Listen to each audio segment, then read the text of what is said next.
So this is the meadow. Well, we call it the meadow. It's not really big enough for being a proper meadow. And I love wildlife, but bloody mole.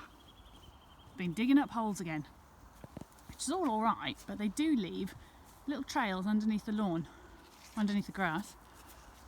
And then when you go to mow, you sort of fall in them and they all sort of collapse and the lawnmower gets a bit stuck. So yay, great for wildlife, boo for getting the lawnmower stuck.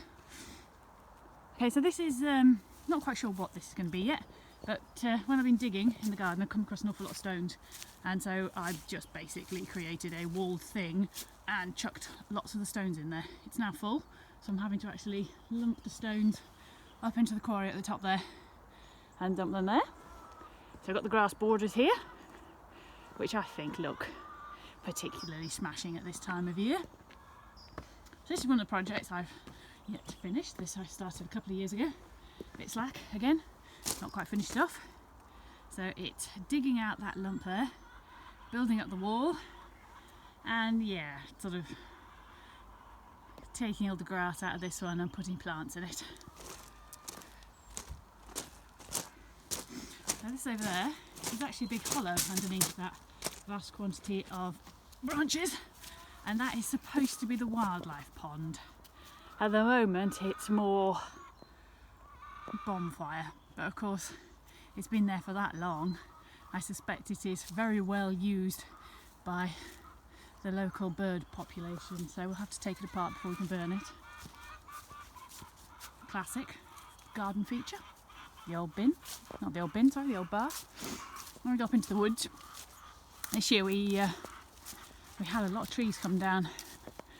So that is the stump of one of the birches which came down, and you can see the remains of another one there. So we have only got 2 birches left, and they are both at very precarious angles, so I don't think they're going to actually last that long. But in the spring we have the most amazing quantity of bluebells which grow up in here. Also got a sycamore. That's kind of dead, and that will be coming down at some point. I don't really mind that the sycamore is dead. I don't hugely like them as a tree. I find them very thuggish, especially up in the woods. And we also had another sycamore that died. You just about to see the remnants of it up there. All of these trees which have come down this year mean that there's an opportunity to put something else in, which is great because for once there's a bit of blue sky here in the woods. So I will be placing in here, I got given a plane tree. I think it's a London plane, so I will be putting that in here later this year.